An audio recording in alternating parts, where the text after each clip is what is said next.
বন্ধুগণ নমস্কার। আজ আমরা আপনাদের সামনে আরেকখানি শ্রুতি নাটক নিয়ে এসেছি। খুব মজার নাটক। আপনারা সব শান্ত হয়ে বসুন এবং মন দিয়ে আজকের নাটকটা শুনুন। ধন্যবাদ। আজকের নাটক ভুল বুঝো না। বাহ, এত রাতে বাড়িতে এলে? অফিসে ছিলে নাকি অন্য কোথাও ছিলে? আরে না, অফিসেই ছিলাম, একটু কাজ ছিল। কাজ না কারোর সঙ্গে একটু গল্প টল্প? আরে তুমি তো দেখছি একেবারে শার্লক হোমস হয়ে গেছো। হ্যাঁ, আর তুমি হচ্ছ সন্দেহজনক আসামি। তাহলে আর কি, আমাকে গ্রেপ্তার করো। হ্যাঁ হ্যাঁ, ঠিক আছে, আগে একটা প্রমাণ পাই, তারপর দেখছি কি করা যায়। দেখি তোমার ফোনটা দেখি। ওহো, এখন আমার ফোন চেকিং চলবে নাকি? হ্যাঁ, আজ আমি সিআইডি মোডে অন আছি।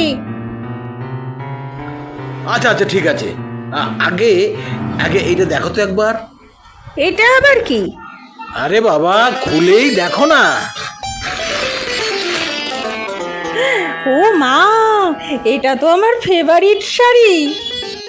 এটা কি আমার জন্য নাকি? হ্যাঁ, আর আজ এটা কিনতে গিয়ে এই তোমার জন্যই কিন্তু দেরিটা হয়েছে। ওহো, আর আমি তো এতক্ষণ তোমাকে ভুলই বুঝছিলাম গো। তুমি না সন্দেহ করতে করতে একদিন ঠিক গোয়েন্দাই হয়ে যাবে মনে আর হয়। তুমি হবে আমার একমাত্র আসামি। দেখ দিদি দেখ, আজকে আবার দেরি করছে। রাত্রি 11টা বাজে, এখনো ফেরার নাম নেই। আবারও আমার জন্য একটা কিছু কিনবে আর বলবে দেখো এই জিনিসটা কেনার জন্যই আমার দেরি হয়েছে। আমি আর পারছি না বাবা। ওই এলো।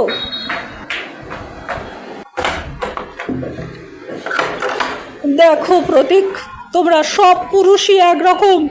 হ্যাঁ, ঠিক এইরকম স্বভাবের জন্যই আমি আমার হাজবেন্ডকে ডিভোর্স দিয়ে চলে এসেছি এক কথায়। আগে দিদি, আমি আমি মানে থাক, একদম কোনো কথা বলবে না।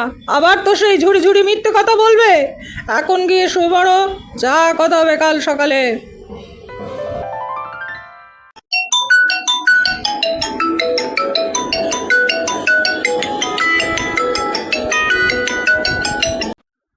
হ্যালো। হ্যালো। হ্যাঁ বলুন। হ্যাঁ, আমি প্রতীক চ্যাটার্জির ওয়াইফ বলছি। হ্যাঁ, কি ব্যাপার বলুন।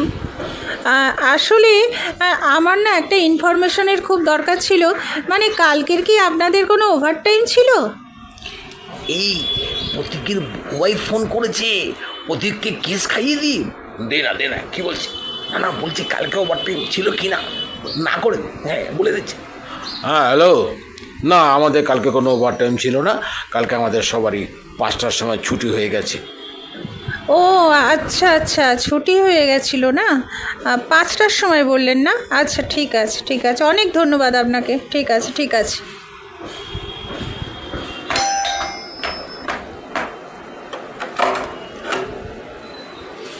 এ কি, ব্যাগ ট্যাগ গুছানো, দুইজনে ভালো শাড়ি পরা, কোথায় যাচ্ছ তোমরা? তোমার মতো মানুষের সঙ্গে আমার পক্ষে আর সংসার করা সম্ভব নয়। আমি দিদির সঙ্গে চললাম। ডিভোর্স পেপারটা পাঠিয়ে দেব, সই করে দেবে।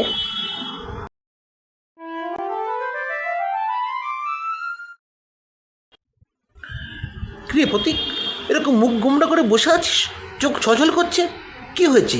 কিছু হয়েছে নাকি? অফিস থেকে কেউ বলেছে যে কালকে ওভারটাইম ছিল না। আমি কোথাও ওভারটাইম করিনি, অথচ বাড়ি দেরি করে ফিরেছি। এই কথা শুনে আমার ওয়াইফ আমাকে ডিভোর্স দিয়ে চলে গেছে।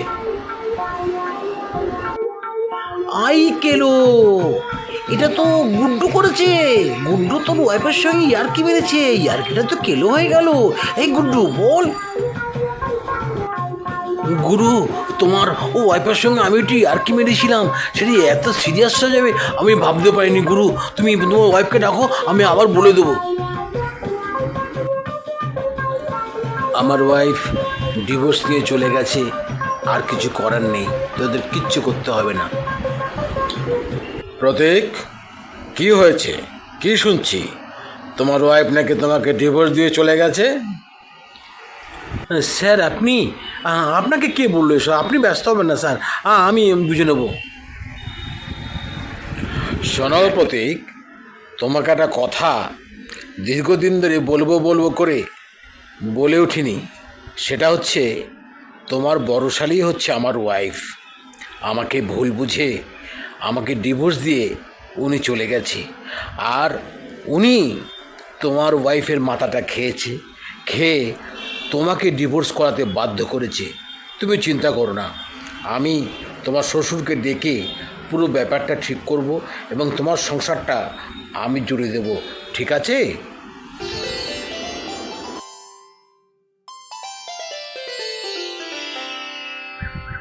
আসুন ম্যাডাম, আপনি প্রতীকবাবুর ওয়াইফ? হ্যাঁ, আমাকে ডাকা হয়েছে। হ্যাঁ ম্যাডাম, স্যার আপনাকে ডেকেছেন। ওই ডান দিকের ঘরটায় ঢুকে যান, ঠিক আছে? Yes, coming. এ কি জামাইবাবু, আপনি? হ্যাঁ, আমি তোমাকে ডেকেছি, বসো। আর তোমার বাবাকেও ডেকেছি, বসো, উনিও এক্ষুনি এসে যাবেন।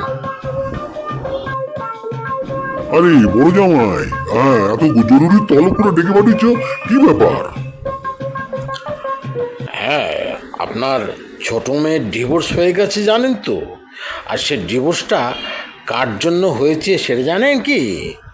আপনার বড় মেয়ে আমার সঙ্গে ডিভোর্স নিয়েছে মিথ্যে সন্দেহ করে, আর ওই একই সন্দেহের বীজ আপনার ছোট মেয়ের মাথার মধ্যে ঢুকিয়ে দিয়ে তাকেও ডিভোর্স দিতে বাধ্য করেছে।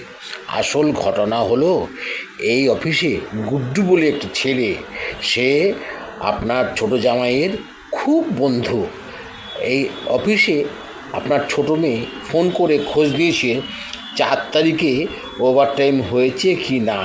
ওরা বুঝে গেছে যে আপনার ছোট মেয়ে প্রতীককে সন্দেহ করছে, তাই ওরা মজা করে বলেছে যে না, কোনো ওভারটাইম ছিল না। আর এই একটা ছোট্ট রসিকতাকে হাতিয়ার করে আপনার বড় মেয়ে আপনার ছোট মেয়েকে ডিভোর্স নিতে বাধ্য করেছে।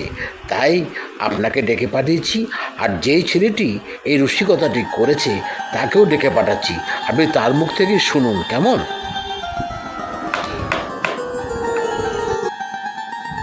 কামেন।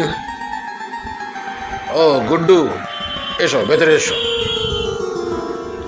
ও বৌদি আমাকে মাফ করে দিন বৌদি, আমি প্রতীক আমার খুব বন্ধু, আমি ওই জন্য আপনাকে একটু রসিকতা করেছিলাম আপনার সঙ্গে। কিন্তু বিশ্বাস করুন, 4 তারিখে আমাদের সবারই ওভারটাইম ছিল। আপনি ইচ্ছা হয় স্যারকে জিজ্ঞাসা করুন, স্যারও জানেন, স্যারই আমাদের ওভারটাইম দিয়েছিলেন। কিন্তু আমি রসিকতা করেছি, আপনি এর জন্য প্রতীককে ডিভোর্স দেবেন না। আমাকে মাফ করে দিন, হ্যাঁ আমাকে মাফ করে দিন। হ্যাঁ শ্বশুরমশাই, ওভারটাইমটা আমিই দিয়েছিলাম, এরা সবাই ওভারটাইম করেছে, কিন্তু এই ওভারটাইম করেনি এটা গুড্ডু বলাতে আপনার বড় মেয়ে আপনার ছোট মেয়ের মাথাটা একদম নষ্ট করে দিয়ে ডিভোর্স নিয়ে সংসারটাই ভেঙে দিয়েছে। এবার আপনি বলুন কি বলবেন? কি বলি বলো তো, আমি আমার বড় মেয়েটাকে মানুষ করতে পারলাম না। ছোট থেকে ভীষণ সন্দেহপ্রবণ। আমি এর জন্য ডাক্তার দেখিয়ে ওকে কাউন্সিলিংও করিয়েছি পর্যন্ত। কিন্তু তুমি তো জানো কিভাবে তোমার সঙ্গে ডিভোর্স করে নিল, আর বোনটাকেও ডিভোর্স করিয়ে দিল। কিচ্ছু করার নেই। মেয়ে, তুই সব ব্যাপারটা বুঝতে পেরেছিস? এবার তুই প্রতীককে ডেকে ওর কাছে সরি বল, শীঘ্র সরি বল। হ্যাঁ ছোটশালী, ব্যাপারটা যে আর কি ছিল, সত্যি ছিল না, বুঝতে পেরেছ তো? হ্যাঁ জামাইবাবু, এখন পুরো ব্যাপারটা আমার কাছে একদম পরিষ্কার হয়ে গেছে। এই তো প্রতীককে দেখে দাও তো। কামেন। হ্যাঁ প্রতীক, শোনো, তোমার ওয়াইফ তোমাকে কিছু বলতে চায়, শোনো। আরে বাবা, আপনি? নমস্কার। হ্যাঁ, বড় জামাই ডেকে পাঠালো, তোমাদের সংসারটা ঠিক করে দেওয়ার দায়িত্ব দিয়েছে।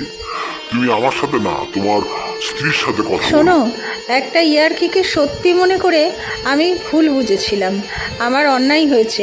আমি ডিভোর্স পেপারটা ছিঁড়ে ফেলবো। তুমি বাড়ি চলো প্লিজ। হ্যাঁ প্রতীক, তোমাকে আজকে পুরো ডিউটি করতে হবে না। যাও, শ্বশুরমশাইকে নিয়ে স্ত্রীকে নিয়ে বাড়ি যাও। কিন্তু স্যার, কি করে বাড়ি যাব? এখন তো আমার ওভার টাইম আছে। এই, আমার সাথে ইয়ার কি?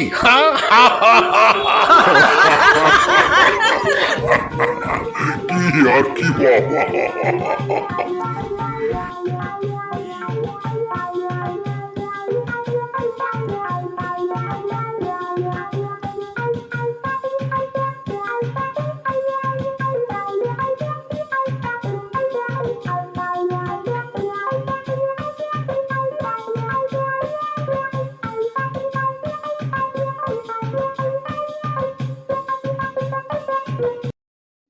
ভুল বুঝো না নাটকটি এখানেই শেষ হলো। ধন্যবাদ।